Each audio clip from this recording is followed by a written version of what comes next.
People who work at cemeteries and graveyards, what strange and scary stuff have you witnessed? Story 1. This is my grandma's story. 1968. She lost her firstborn daughter and buried her in a cemetery on the outskirts of the city. In 1969, while pregnant with my mum, her childhood friend passed away from cancer. The friend was buried in the same cemetery, but for some reason my grandma couldn't attend the funeral. One day she went to the cemetery to visit both her daughter and her childhood friend. She had no idea where her friend's grave was, so she wandered up and down the rows searching but couldn't find her friend's name anywhere. It was a hot, sunny day when she realized she had wandered into an older section of the cemetery. She began running back toward her daughter's grave, cutting across rows of headstones, when she suddenly tripped. As she looked down to see what had caused her fall, she realized she had tripped on her childhood friend's gravestone. Before we continue, do us a quick favor. Smash that like button and subscribe to support our channel. Story 2. I work at a graveyard and I want to talk about the use of plastics in the cemetery. Here in Norway, graves are protected by law for 20 years. After that, the plots can be reused. Normally, a grave is safe to reopen after 2 decades. By then, the body is supposed to be fully decomposed and essentially gone. Now back to the plastic. Between the 1950s and 1980s, it was common here to bury people wrapped in plastic, meant to minimize smell and leakage. I'm sure it seemed like a good idea at the time, but once Norway started reusing graves, we quickly discovered what a curse it really was. Many bodies from that era are still encased in plastic. I was once involved in what was meant to be a routine burial at a reused site. The previous body had been buried 50 or 60 years earlier and by all expectations should have decomposed completely. But it hadn't. The plastic had preserved the body unnaturally well. It hadn't decomposed. It had essentially marinated in its own fluids for decades. The smell was unbearable. The sight was worse. I know this probably isn't the kind of story you were expecting, but honestly, it's the most horrific and bizarre thing I've ever experienced. Story 3. Not a cemetery worker, but back in 2002 or 2003, my husband, a couple of friends, and I stopped by a cemetery to pay our respects to a friend, let's call him Steve, who had passed away a few years earlier. He'd been shot in a tragic case of mistaken identity. The person who killed him thought he was someone else and opened fire, ending his life. It was a late fall afternoon, and as we stood around his grave, reminiscing and talking about the old days, the sun set. It wasn't completely dark yet, but it definitely wasn't daylight anymore. At some point, one of us, I think it was my husband, asked whether they closed the gates at night, and if we'd still be able to drive out. Steve? How about it? Do they close the gates at night? Right then, the brick arch over Steve's tombstone crumbled into a small, chaotic heap. We stood there frozen in shock, then bolted. A couple of days later, we went back. The arch was gone, of course, and all the debris had been cleared away. It was just weird. Story 4. Not exactly a cemetery experience, but it was still pretty freaky. My grandparents live out in the middle of nowhere, surrounded by woods. On their property, there used to be a whole family who lived there before them. From what I was told, that family was killed, or something along those lines. A few years ago, when I was still living with my grandparents, a relative of the deceased family showed up and asked if they could remove the bodies from the land. My grandpa was thrilled. He'd wanted to expand the house for a while, but didn't want to disturb the graves.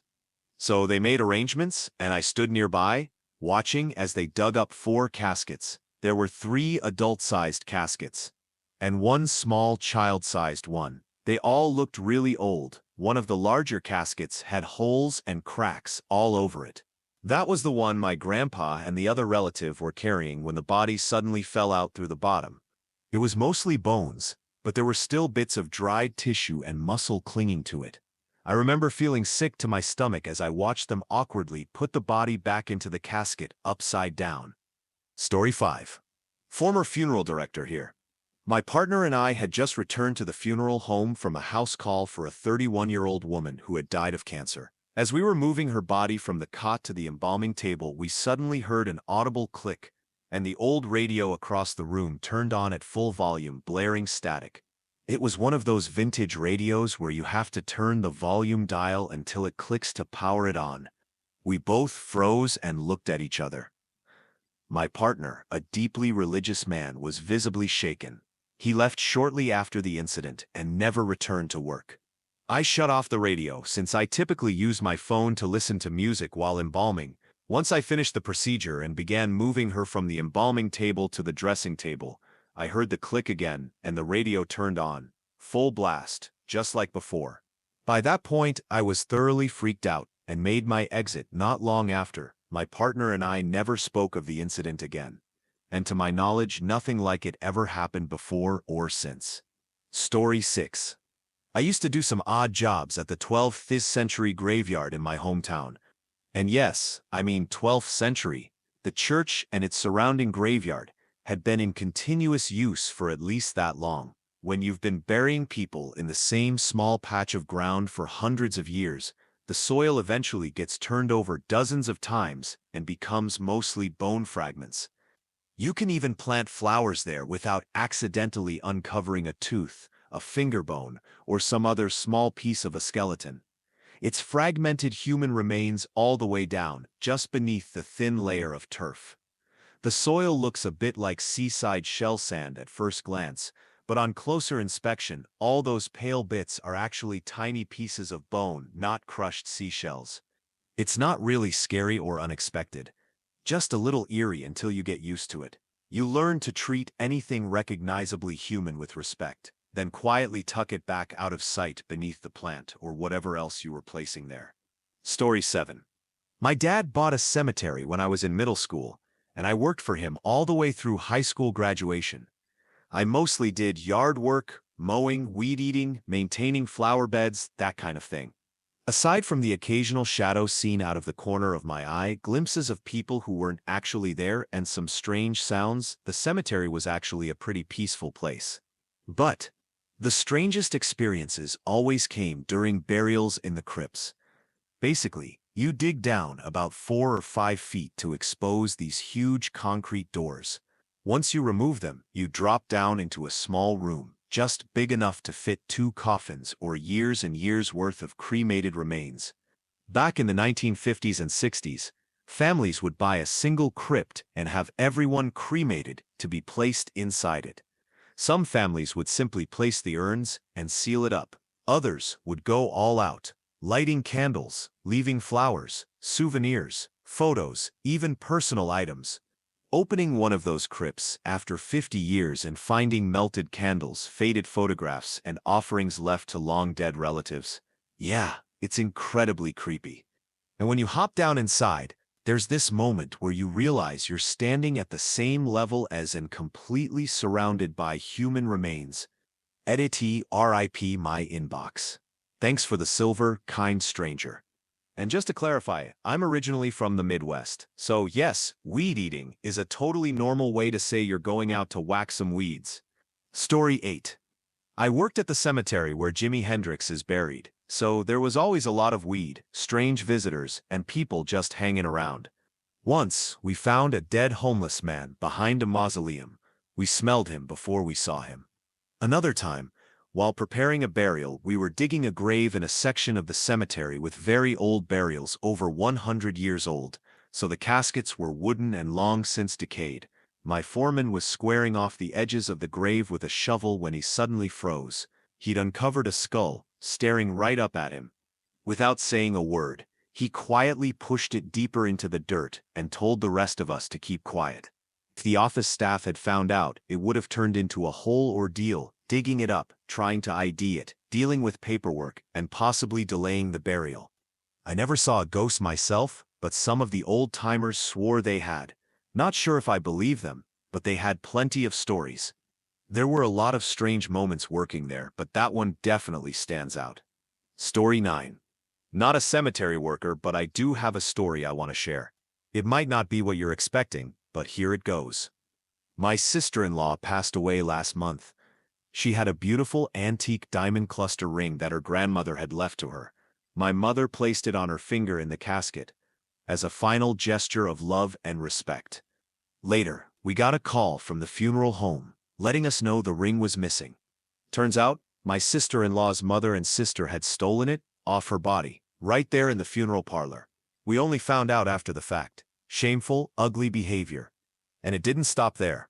Shortly afterward, her mother went to the rental office that managed my brother and sister-in-law's apartment. She told them my brother had run off and that she needed to get in to clean up the place. In reality, my brother was at home, sedated and devastated after losing his wife. Our family had been slowly tidying the apartment over the course of the week to spare him from having to deal with it. She ended up causing damage to several items, including a vintage guitar, and even stole the sofa. She only returned it after we involved the police. That entire incident is a story on its own, but I'll save that for another time. After that, we cut contact with her and her side of the family. No one else did, just us. You see, my sister-in-law took her own life. She had been diagnosed with depression and was likely on the cusp of a schizophrenia diagnosis, based on several significant symptoms. She was under enormous stress. After a major fight with my brother, she left a note, organized all her bills and documents, so we wouldn't have to go looking for them, and ended her life. Her mother and sister didn't live in the same state. I was the one who called them at 1 a.m. to break the news. They couldn't understand it, and at first, they didn't believe me. Her mother got angry, and her sister was just lost in grief. I felt for them. I still do. But their behavior afterward, there were several incidents, was completely unacceptable. One of the worst moments was when they accused my brother of murdering her. Obviously, he didn't. The police investigated and officially ruled it a suicide. When they couldn't make that accusation stick, her mother changed her tune to "you pushed her to do it." It's been an incredibly painful time, but we're all doing a little better every day. Story 10. I worked for a county cemetery department years ago. Our job was to visit all the cemeteries in the county and handle basic upkeep, mowing, trimming, general maintenance. Occasionally, someone, usually a farmer, would stumble upon a few headstones out in a field or in a wooded area. When that happened, we'd come out and probe the ground with dowel rods to search for more headstones and re-establish the forgotten cemetery. Not long after I started working there, we got a tip from a farmer who had found some headstones while clearing a path through a stand of trees to access his field more easily. We went out to check it out, and it turned out to be the oldest cemetery in the county, dating back to the 1700s. That alone was fascinating, but after doing some research into the names on the headstones, things took a darker turn. According to local records and oral history, before the cemetery existed, a schoolhouse once stood on that exact spot. The school was run by a husband and wife who were also the teachers. What happened next isn't totally clear, but the story goes that all of the students and both teachers died in that schoolhouse. The most likely explanation we found suggested some kind of illness. It sounds like they were quarantined in the building and never made it out. Afterward, the schoolhouse was demolished, and the students, as well as the husband and wife, were buried right where it had stood. So, yeah, I'm sure it's haunted. Story 11. When I was in college, I worked part-time at a Jewish cemetery doing reception and office management. The cemetery was closed from Friday afternoon through Saturday evening in observance of the Sabbath. Sometimes, we'd stay a bit later on Fridays to get bills out or process checks. One Friday afternoon, while we were finishing up, we heard a loud commotion near the cemetery entrance, which was locked. Only staff had access in or out. The office manager went to check it out and insisted I come with her. We walked down to the gate and found an older woman, probably around 70, standing there. She was dressed to the nines, hair done, elegant dress, jewelry, the whole thing. She was pleading with us to let her in, saying over and over, "I need to get back." This was in the suburbs of New Jersey and you needed a car to get around. But there was no car in sight, no one else. Just her, standing at the gate in that beautiful dress.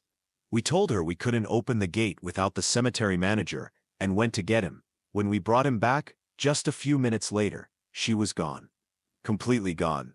We checked the video footage from the entrance. You could see the two of us, me and the office manager, clearly standing at the gate, talking and gesturing, but there was no one on the other side. Nothing. The cemetery manager thought we were playing a prank on him, but I swear we both saw that woman. We talked to her. There were multiple cameras covering the entrance, and none of them picked up anyone outside that gate. Just us? I don't know if it was a ghost or something else. The office manager and I agreed not to tell anyone else at work, but every once in a while we'd bring it up quietly, just between the two of us. Still gives me chills to think about it. Story 12. When I lived in Guam, I was struck by the massive cemeteries with their towering white monuments. One evening around dusk, I was wandering through one of them when I saw a mist rising from a particular monument. A little freaked out, I left quickly. It happened a few more times, and I started seriously questioning my sanity. The next time I saw it, I decided to get closer and see exactly what it was. As I approached, I discovered it wasn't mist at all. It was a grieving brother having a cigarette next to his deceased brother's grave. I told him he had scared the crap out of me, and he replied that he'd seen plenty of things there that had made him question his sanity. Story 13. Back in '82, when I was a kid, Michael Jackson's Thriller was on everyone's minds. One night, it was getting late, and a heavy rainstorm hit while we were finishing up a basketball game. We called it quits and all headed our separate ways. I usually cut through a big cemetery on my way home, but that night, the gates had already been locked. Going around would have taken forever, so I decided to climb the fence. I landed hard on the other side. It was muddy, and I ended up wrenching my ankle and giving myself a full-body mud bath. By the time I limped to the far side of the cemetery, I was soaked, covered in mud, groaning in pain and trying to squeeze through the wrought iron fence in the dark. That's when a couple walking by saw me, mud-covered, limping and groaning as I emerged from the shadows. I still remember their screams to this day. Story 14. I used to work as a park ranger at a cemetery in London that had been converted into a nature reserve. It's in a pretty rough area, and the local kids nicknamed it the Forest. We'd regularly find ammunition, knives, and occasionally even pistols hidden in memorials or gravestones. The police would be called in to collect them. A friend of mine once found a backpack full of prepared Molotov cocktails. I never personally came across a pistol, but I did find something once. One day, I discovered a plastic bag stuffed behind a collapsed monument. Inside was a stash of shotgun shells. It was terrifying because in that moment you have no idea if someone is watching you or if they're aware you've just found their stash. When the police come, you have to show them exactly where it is, which only makes your involvement more visible to anyone nearby who might be keeping an eye on things. That park? People avoid it as soon as the sun goes down. Story 15. I take care of a small family mausoleum. The family buried there has no living descendants, so it falls to me to maintain the site, cleaning the facility, replacing the flowers inside, and checking for any signs of damage. Over time, I've become very familiar with the names and faces of the people laid to rest there. One day, as I was closing up my office, my phone rang. I answered to find a very agitated woman on the other end. It was clear she was under the influence of something. She kept asking, over and over, if I knew where Jane Smith was. Jane Smith has been buried in the mausoleum since the early 1900s. I asked her why she wanted to know. In a sudden shift from frantic to calm, she told me she believed she was Jane Smith and asked me to go to the mausoleum to double-check that Jane was still there. I assured her that Jane was very much still resting peacefully in the crypt, and our conversation ended a few moments later. Drugs and alcohol are powerful things, but the call still creeped me out enough that I stopped answering my phone after 5 p.m., and now I always make sure someone goes with me whenever I visit the cemetery. Story 16. I don't work at a cemetery, but I do have a story. Just outside my hometown, there's a small castle. Brief history: it started as a motte in the 1100s and gradually developed into a castle and eventually a Georgian residence over time. There's a small burial ground near it, and my friends and I decided to investigate local rumors about a mysterious shining light that appeared in a section of the grounds with no power. We went to check it out, saw the light, and ended up roaming the grounds for nearly an hour. The place had a very unsettling vibe, so we decided it was time to leave. As we did, we were suddenly attacked by a flock of birds. When I got back to my car parked just outside the grounds, I received an unexpected call from my mother. She asked if I was all right, saying she'd had a really bad feeling and that I'd suddenly crossed her mind. I reassured her that I was fine and that I'd be home in 15 or 20 minutes, nothing to worry about. About 5 minutes after we ended the call, I began my drive home. As I was pulling out onto the main road, a car with no headlights on, in total darkness, slammed into the side of my car. Thankfully, no one was seriously hurt. But if that car had been just 5 seconds later, it likely would have hit my friend's car behind me, directly on the driver's side, and could have killed him. I'll never forget that night. It felt like we were somewhere we absolutely weren't supposed to be, and that something was bound to happen. I haven't been back since, and that was 6 years ago. Story 17. Obligatory, not a cemetery worker, but I do have a few stories.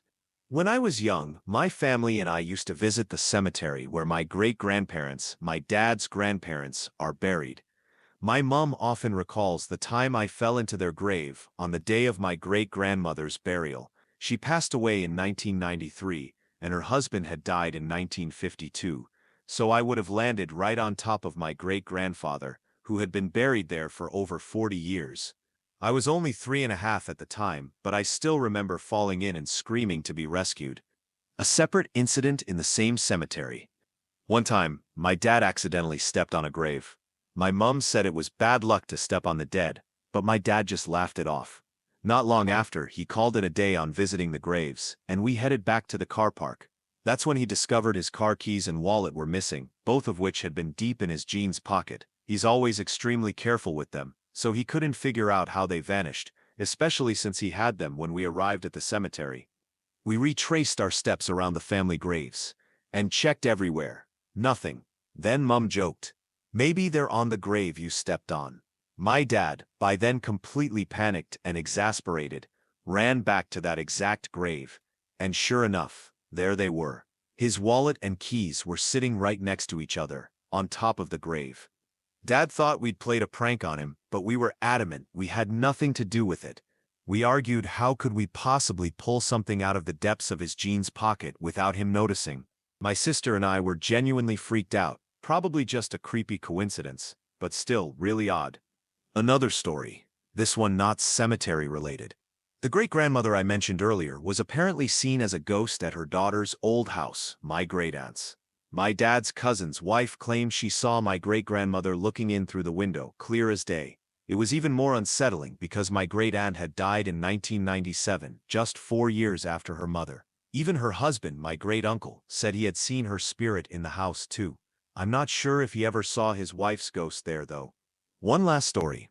When I was in primary school, around 2002-2003, I used to visit that same cemetery with a couple of friends, mostly out of morbid curiosity and a genuine interest in genealogy, something I still enjoy.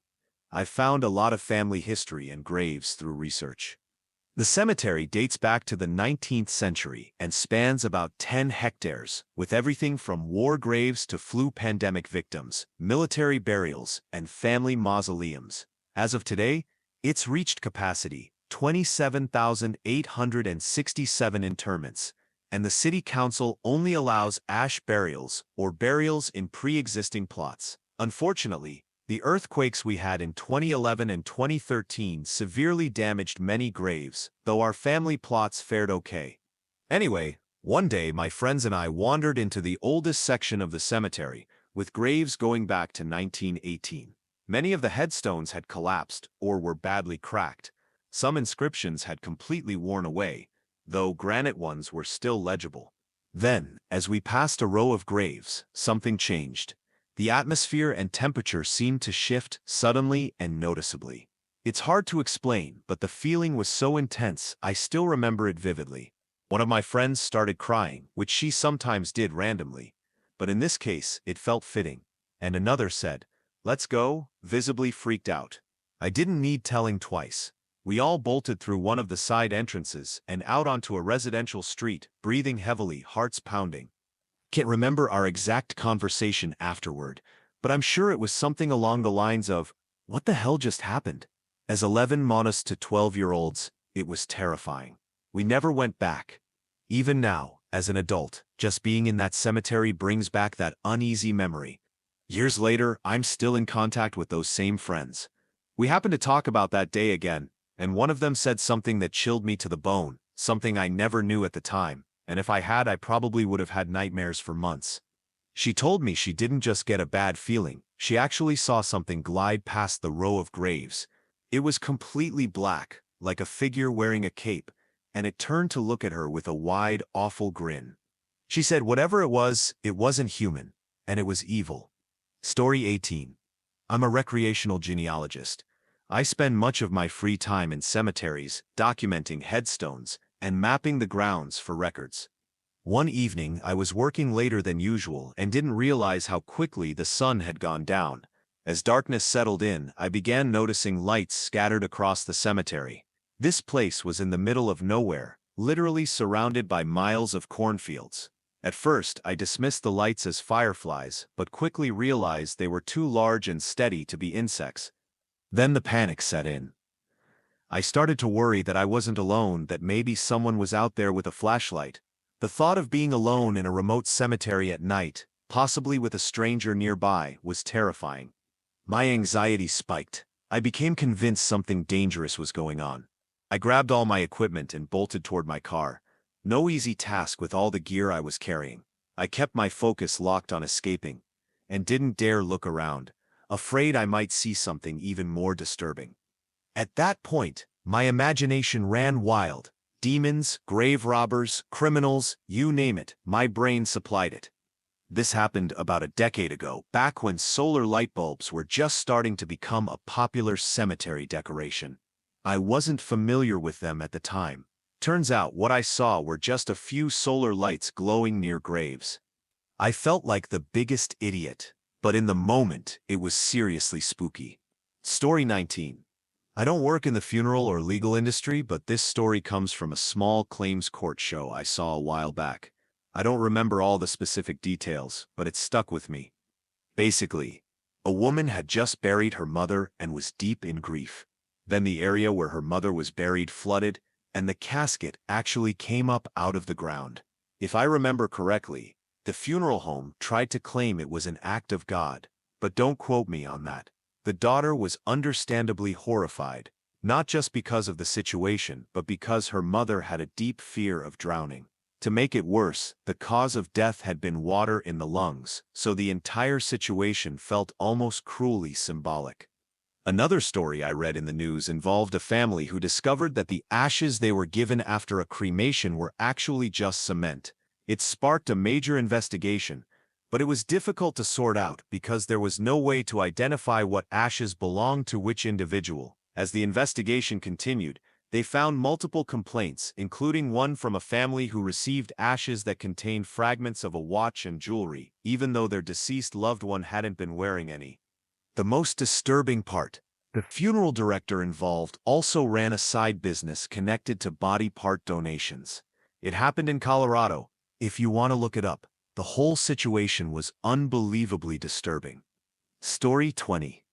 I was walking along Ridge Road, past one of the oldest cemeteries in Durban, when I noticed a pickup truck being loaded with cast iron grave furniture, railings, footings, and similar pieces. Concerned that I might be witnessing a large-scale theft, I went in to investigate. The man in charge of the operation explained that frequent theft, often by youngsters using sledgehammers and cold chisels to sell the metal to scrap dealers, had caused so much damage that they were proactively removing the remaining ironwork to prevent further destruction. He gave me a brief tour, and I saw one above-ground enclosure that had been literally chiseled open. The small funeral chapel had been locked, but thieves had removed roof tiles to break in from above. By the way, if you're at all interested in this kind of thing, check out Caitlin Dowdy's Ask a Mortician channel on YouTube. She's also the author of Smoke Gets in Your Eyes and Other Lessons from the Crematory and Will My Cat Eat My Eyeballs, both fascinating and surprisingly funny reads. Edit. This cemetery also contains a memorial to Lieutenant Francis Farewell, a British naval officer turned missionary. He and his party traveled to Patagonia to convert the local inhabitants, but ended up alienating them, trapped in a harsh, unfamiliar land and waiting for a supply ship that never arrived in time. Well, let's just say they didn't make it. TLDR. Died because Victorian Christian colonial know-it-alls didn't read the room. Story 21. My boyfriend is a grave digger and caretaker at an old cemetery near where we live. Aside from the occasional sighting of a disappearing figure, he doesn't really have many ghost stories, but I think the way he got the job is pretty incredible. Before working at the cemetery, my boyfriend had quit his farming job of nearly 25 years. That left him unemployed for a few months and a bit adrift. He's someone who needs purpose and direction. One night, I suggested we visit the cemetery with a voice recorder and try asking a question: is there life after death? The idea was to see if we could capture any sort of response or sign. He seemed fine with it, at first. About 5 minutes into walking through the cemetery, I noticed a change in him. He had taken off his hat and was holding it over his heart with a solemn, worried expression, while I held the recorder and began speaking. I started with, "I hope we're not being disrespectful by being here. We don't mean any harm. I only have one question, and then we'll leave." Then I asked if there is life after death. My boyfriend remained silent the entire time, and I repeated the question a few times, trying to prompt a response. Just as I was about to ask for a sign, like blinking lights, he finally spoke up, saying, "I think we should have respect and leave now." His eyes were watery. I could tell he was deeply affected, so we left right away. That night, I reviewed the footage. While we hadn't seen anything unusual at the time, the video showed faint lights blinking in the distance, twinkling like stars. And that was that, until 2 days later. My boyfriend got a call from someone he knew. He knows just about everyone, offering him a job at the cemetery. After the initial surprise, I said, "You'd honestly be perfect for this. You clearly have so much respect for the dead," and I meant it. It's been about 4 years now. My boyfriend is the kind of man who stands in silence with the family during a burial, hat in hand, waiting respectfully until he feels everyone is truly ready before he lowers the casket. He may not tell many ghost stories, but the way he ended up there, and the dignity he brings to the role, feels like something more profound. Story 22. Somewhat related, I never worked in a graveyard or cemetery, but I used to run marketing and business development for a high-end electronics manufacturer in the luxury market. Because we catered to such a premium clientele, our customer support had to match the elevated expectations of the buyers, or more accurately, the systems integrators working with those buyers. We had one particular end-user customer who was experiencing recurring equipment failures. Things would just randomly stop working. While occasional failures aren't unheard of in electronics, having multiple issues in a single installation was unusual. Industry failure rates typically hover around 2–3%, so this stood out. One day, one of our sales reps was visiting resellers and integrators in that region and decided to stop by the customer's property, which more accurately was a mansion, for a quick inspection. Part of the reason was that the integrator had asked us to take a look, and the other reason was to subtly suggest that the problem might lie with our equipment, assuming, of course, that the installation and configuration had been done properly by the integrator.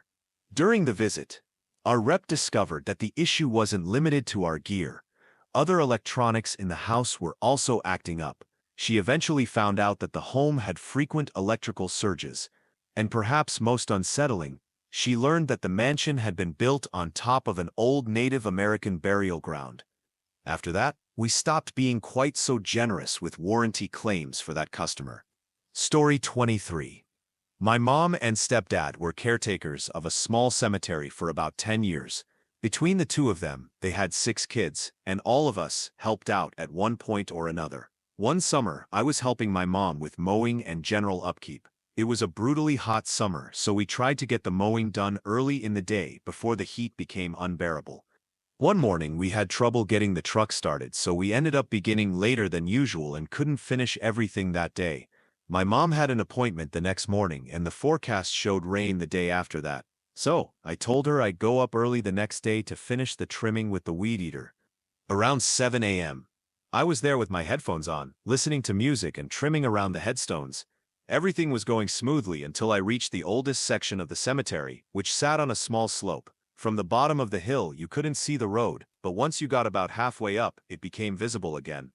After finishing the last headstone at the bottom of the slope, I turned off my equipment and started walking back up the hill. That's when I looked up and saw a little girl in a pretty red dress. She was running and disappeared behind a large headstone. I assumed her parents were visiting a grave, and she had wandered off to entertain herself. It was around 9 a.m. at this point. When I got to the top of the hill, I realized there were no cars or people around. The cemetery isn't close to any houses, and the girl had been too nicely dressed to have just wandered in alone. I looked around, called out to her, and even walked toward the headstone she had run behind. From where I stood, I would have seen her if she had come out the other side, but she was gone. I couldn't find her anywhere. Worried, I called my mom and told her what was going on. I asked if I should call the police, because the girl looked to be about 3 or 4 years old, definitely too young to be out there alone. My mom paused, then asked, "Was she wearing a red dress?" I said yes, why? And that's when she casually told me, "Oh, that's just the ghost girl." Now, everyone who knows me knows I do not mess with ghosts. I asked her why she didn't warn me that the cemetery was haunted. She admitted she needed my help that summer, and was afraid I wouldn't come if I knew. She was probably right. I would have been a lot more hesitant, but honestly, I still would have helped her. I just wouldn't have gone there by myself. I still visit that cemetery sometimes, since I have family buried there, but I always make sure I bring someone with me. Luckily, I've never seen any other ghosts, and I've never seen the little girl again. Story 24. I worked all last summer for a small town, and part of my job involved mowing and weed whacking the cemetery once a week. That meant I spent anywhere from 8 to 16 hours out there each week, depending on what needed to be done. There was one strange thing that happened regularly. A shadowy figure of a man would appear beside the same grave every single time I was out on the lawnmower. It didn't matter what day or time, I'd always see his shadow standing right there, in the middle of an open field, with no trees or structures nearby. It was always the same grave. I started to think he was just a lonely spirit, lingering on his way to the next life. After I quit the job and was getting ready to move back to college, something else weird happened. I was in a basement bedroom, standing in the middle of the room holding an Actifry, one of those air fryer type appliances. Suddenly, it turned on, beeped, and ran for about 30 seconds, while I was holding the unplugged cord in my other hand. I was just standing there in the middle of the room, holding both ends. I couldn't help but think, all right, he realized I'm not coming back and decided to mess with me one last time. A lot of the old guys from town were known pranksters, so maybe he was keeping up the tradition. The only other weird thing that really creeped me out was the squirrel carcasses. Every few days I'd find 4 or 5 freshly dead rodents under this old dead tree. They were oddly skinned, like someone had done it deliberately, the way a hunter would. I always figured it might be a hawk or another predator, but the precision of it and the consistency were unsettling. Of all the strange things I experienced that summer, those skinned squirrels under that tree still freak me out the most. Story 25. I grew up next to a cemetery my entire life. My grandfather and uncles have always mowed it and served on the board of trustees that managed the place. The most unexplainable thing that ever happened was when I was around 9 years old, too young to help with mowing yet. I clearly remember one winter when it was snowy and extremely cold. For some reason, a casket was left sitting beside a gravestone for about 3 days before it was finally lowered into the ground. I'm not sure why. Maybe the ground was too frozen to dig, or maybe the dirt collapsed into the grave after it was dug, and they had to wait for the weather to break. I honestly don't know, but I do know the casket sat there on the hillside for several days, and I've never forgotten that. The second most unexplainable, and definitely the freakiest thing, has to do with the old storage shed at the edge of the cemetery. It has windows on the side, and you can peek in and see ladders, folding chairs, and old landscaping equipment. But every single year there are dead snakes hanging from the rafters. I have no idea how they get up there, let alone how they end up dead and hanging. I can understand how they might get inside, through the gaps in the wooden doors, but how they get up to the rafters is beyond me. My uncle refuses to go in the shed because of it. It stays locked and pretty much never gets used. One time, they let me take a look inside, and I found an old Boy's Life magazine from the 1970s. It literally disintegrated in my hands when I picked it up. That tells you how untouched the place is. I still wonder how the snake remains. Don't build up. No one goes in there to clean them out. I guess mice or rats might be eating the bones and skin, but it's just another weird mystery in that cemetery. Story 26. I used to work as a receptionist at a funeral home. One busy Saturday, everyone had left to go to the cemetery with a family for a graveside service. Everyone except the embalmer, who was downstairs working. I was doing paperwork when the phone rang. It was a call on the internal line, coming from the prep room where the embalmer was supposed to be. I answered, and I could clearly hear the radio playing in the background, but no one said anything, just silence. Curious, I walked 10 feet over to the office next to mine, and there was the embalmer sitting at the computer working on something. I asked her who was downstairs in the prep room, and she gave me a confused look and said, "There's nobody down there. Everyone went to the cemetery." She was right. The building was otherwise empty. I don't believe in spirits or anything like that, but I'll admit that moment definitely creeped me out. Story 27. I live in a large European city, and there's a graveyard near me that's a few hundred years old. A few notable historical figures are buried there. However, one grave in particular stands out, a large crypt unlike any other. This crypt has no name, and its design is far from typical. It consists of a statue in front of a curved wall that arches slightly over it. The statue depicts a Virgin Mary-like woman holding a human heart in her hands, as though she were holding a cross in prayer.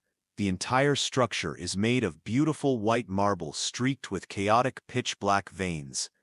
What unsettles me most is the wall behind the statue. It gives me chills, though I find it oddly fascinating.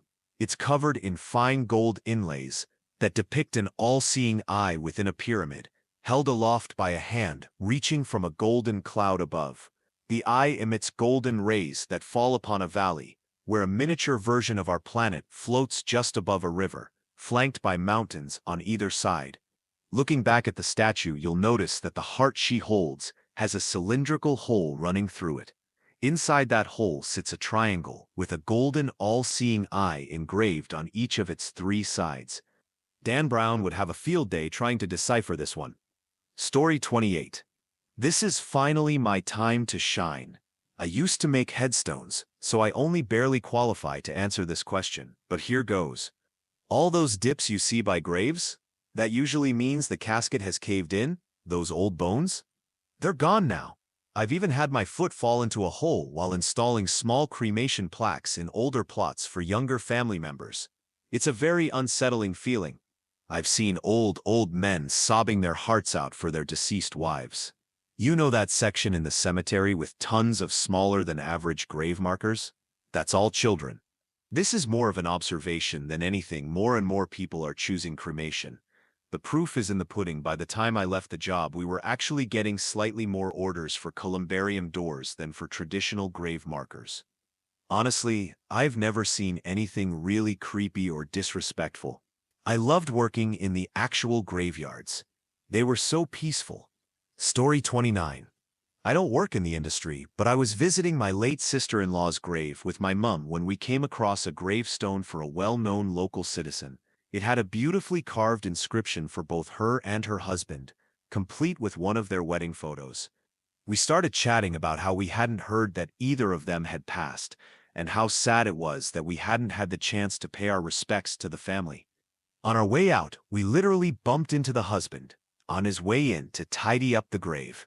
We completely freaked out, lol. Turned out they had wanted a specific headstone and design, so they decided to get it all set up before they passed, to spare their family any additional stress when the time eventually comes. Story 30. I'm not a cemetery worker, but when I was 9, we moved to Liberal, Kansas, and into a house that was evil as hell. We lived there until I was 16. Before moving to Missouri, every single one of us in the family had experiences. We heard our names being called, got scratched, touched, pushed, and saw objects throw themselves across the room. Babysitters would beg me to stay up with them. I was the oldest, and none of them ever came back after the first visit. Sometimes all the lights and faucets in the house upstairs and downstairs would turn on at once. We even reached out to the local Catholic priest, but he straight up called us liars and refused to come out to the house. We warned the people who eventually bought the house, but of course, they laughed it off. From what I heard, they didn't even last 2 years there. I got used to people not believing us, but I will never forget that house or how much it affected my family. A lot of freaky stuff happened, man. My little brothers used to talk about some guy named Mr. Something or other. I'd have to ask them again. I never saw him, but one of my brothers, who was only 4 or 5 at the time, said Mr. Whatever lived in his closet and kept the other ones away. We even found an old photo that looked exactly like the man my brother described. My mom was freaked. And yeah, after that, I didn't go in their room very often. Sorry, little bros. One of the creepiest moments for me personally was actually seeing something. It was a little girl dressed like she was straight out of Little House on the Prairie. She looked me dead in the eye and walked through the goddamn wall. Scared the absolute shit out of me. I was maybe 12 or 13. In the full 8 years we lived there, that was the only time I saw something that clear. Most of the time, we all just saw black shadows and constantly felt watched. Blankets would get pulled, and once something grabbed my ankles, straight up horror movie stuff. That house felt dark, heavy, like it was hard to breathe when you were alone in it. And just to make things worse, whatever it was followed us to the next house. A whole state away.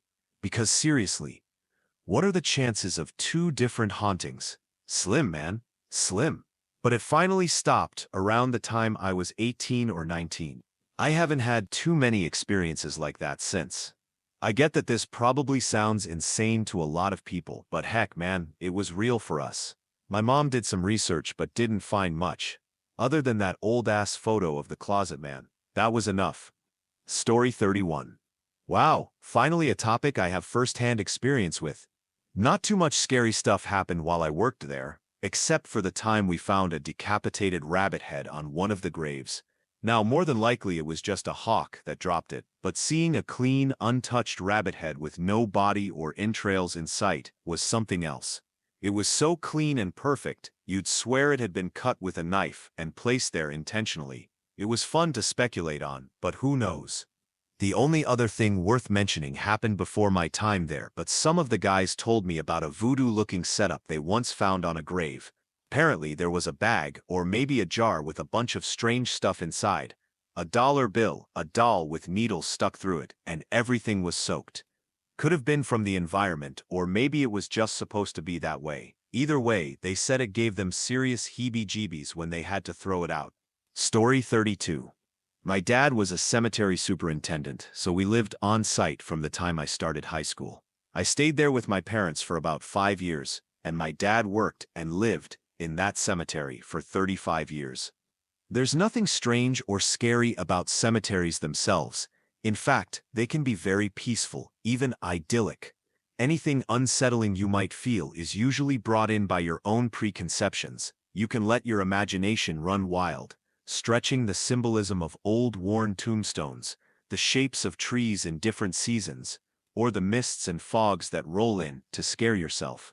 But the cemetery isn't inherently frightening. What was scary wasn't the place, but the people, living human beings. The cemetery spanned 160 acres right in the middle of the city, and at night, tons of kids would roam through it. They drank, hooked up, and unfortunately, vandalized. One night, a group came through and knocked over more than 160 tombstones. That's the real horror what the living bring with them. Story 33. One time, I was cleaning a cemetery with my aunts and mom as part of some church lady work. They used to take care of the church and cemetery about once a month. We were picking up dead flowers and raking leaves when a truck flew by on the nearby back road, doing maybe 85 miles per hour in a 45 zone. About half an hour later, a deputy cruiser came down the same road with its lights on, followed by an ambulance. We later found out the guy in the truck was a member of our congregation. He had crashed about a mile past where we were and was killed instantly. He was eventually buried about 10 feet from where I had been standing when he died. Story 34. I was doing sales at a cemetery, and part of my job was to lock up the mausoleum at night and make sure no families were still inside. One night, as I was walking through, I heard something. It was gone in an instant, but it was a scratching kind of sound. It sounded exactly like you'd imagine someone clawing their way out of a mausoleum would sound. I nearly jumped out of my skin and seriously considered sprinting out of there like a little kid, but I didn't want to turn around. The sound had come from behind me.